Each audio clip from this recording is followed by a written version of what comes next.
Indianapolis Star columnist Bob Kravitz. Been a busy man during the Super Bowl, after the Super Bowl, and he joins us now. Bob, Dan, what are the Colts waiting for? I don't know. I'm trying to figure out the motivation.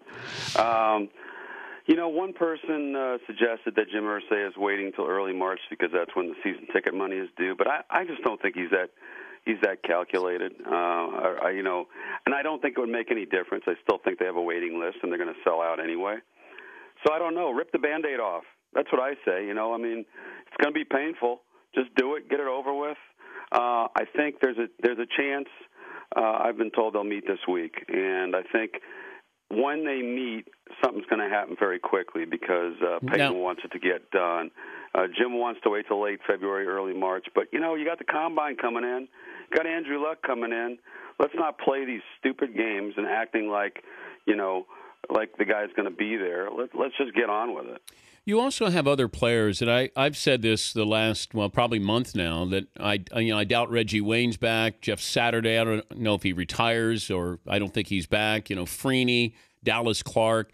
You have a lot of these veterans there. If you were going down the list, who do you think is going to be on that roster? I think the only two guys they re-sign are Pierre Garçon and Robert Mathis. I think both those guys will be back. Saturday, as you said, will either retire or just not be here. Reggie Wayne is a goner. Gary Brackett's a goner. Melvin Bullett's a goner. I'm sure I'm missing some people, but Ryan Deem is going to retire.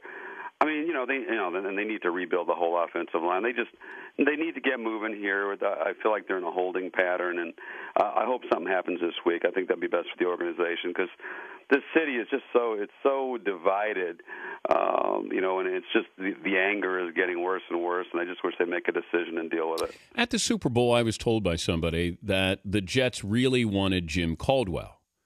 And they were saying you could connect the dots. If we get Jim Caldwell, then we're going to bring in Peyton Manning. Now, I know that Caldwell went to the Ravens, but the likelihood if he had gone to the Jets, do you think that would have opened the door maybe even wider for Peyton to go to the Jets? Yeah, I was going to say the door would have been opened pretty wide, even without Jim Caldwell, because that's the kind of franchise I think that would interest Peyton. I mean, Peyton is in this now to win another Super Bowl or two and to add to his legacy and get himself, some more records.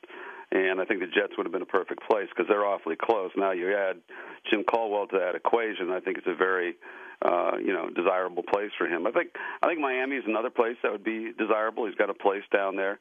I love rich people. They got places everywhere. I got a place in Fishers, Indiana. This is it. But I think that would be a desirable place. I heard he was having dinner with Fitzgerald during the Super Bowl. So of course everybody's connecting the dots and saying Arizona. But he wants to go someplace that can win pretty quick. Well, that's why I said from the beginning, if Jim Irsay says we're rebuilding, you don't rebuild with Peyton Manning. You rebuild with Andrew Luck. So Peyton Manning just saw his brother win his second Super Bowl in his building. He's got to look at this and say, I have a 4-year window. Where can I get another Super Bowl or two? And I always thought that if you're going to look the Texans, you could look at the Niners. Now, I know people say Miami and Washington. He's not winning a Super Bowl with those teams. But with the Niners, you could walk right in right now. Oh, absolutely. And the Texans, too, with running game, defense. You got some wide receivers there. And he gets to come back and haunt the Colts. And the thing that I don't understand, and maybe Peyton's changed his mind, I don't know. When I talked to him, he told me he desperately wanted to stay with the Colts. But if you're Peyton Manning, for all the reasons you just mentioned, why would you want to come back here? Yeah. This is a team, the offensive line is horrendous, and you're going to lose Saturday, and you're going to lose Dean, quite probably. Defensively, you're going to a completely different system, and you don't have the players. Hell, you didn't have the players who can play a 4-3. You certainly don't have the players who can play a 3-4. You got no special teams.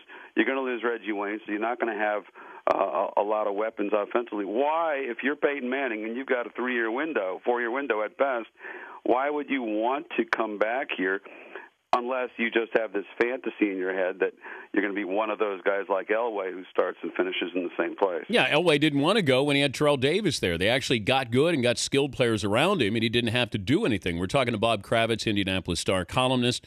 If I guess Peyton Manning's health is supposed to be the number one question, I know that you said, and you retracted that you were told a noodle arm. What is the condition of Manning? Well, the last that I've heard, talking to a couple of people, don't we all talk to a couple of people? I love when people say that. Is that he's throwing okay. He's not throwing terrible. He's not throwing like an NFL elite quarterback. He's throwing okay. But at this point, I don't know that it matters in terms of the Colts, whether he's throwing like you and me or whether he's throwing like Aaron Rodgers. I think the Colts have to move on, and I think they have moved on. So, people are like, well, he's throwing 85% versus 50%. They got to re-sign him. No, I mean, they have moved on, and I think they have to. I think when the die was cast, when they went out and they changed the entire coaching staff and they decided we're going to start over, and you listen to every Jim Irsay interview where he gets tearful and talks about the closeness he feels to the guys, but how you can't let sentimentality get in the way of the larger picture. And so I think, whether he's throwing well or not is only important to Peyton Manning and to the other teams who might line up to come and grab him. Last time Peyton called you? That was the last time when I did the interview, probably was 2 weeks ago? Something like that. Prior to that, when was the last time he called you that you had that personal one-on-one? Oh, gosh, it had been a couple of months earlier, actually, after he had surgery on his neck, and he just suddenly decided that he thought it was BS that the people in the Colts organization were feeding everything to the national guys, and we'd had to talk about that, and we told him basically that we didn't appreciate it, and so he had the neck surgery, and we had a long talk off the record just about what's going on with the Colts and the media in this town, and since then, it's really been great. He's been very accommodating, I would say. Well, like if you text him now, would he text you back? I sent him an email the other day, actually, about the noodle arm comment and told him that I said it's funny being on the other side of the media divide when something you say, you say something and you didn't quite mean it that way, or I'm not going to say it was taken out of context. I hate when athletes do that too. It's taken out of context. Charles Barkley in his own book, I was misquoted. No, I mean I own it. I said something I didn't really mean to say. I hadn't had my coffee yet, and it's the coffee excuse. So, I haven't heard back from him, but that doesn't mean anything. I can send him 9 emails during the course of a season and not hear from him, and then I'll send him an innocuous one, and suddenly he'll decide to call. So I don't take it to mean much of anything, to be quite honest. Good to visit with you again, and it looks like next week will be the big week, D-Day for both the Colts and Peyton Manning. I'm waiting. Thank you, buddy. Thank you, Dan. Bob Kravitz, Indianapolis Star columnist.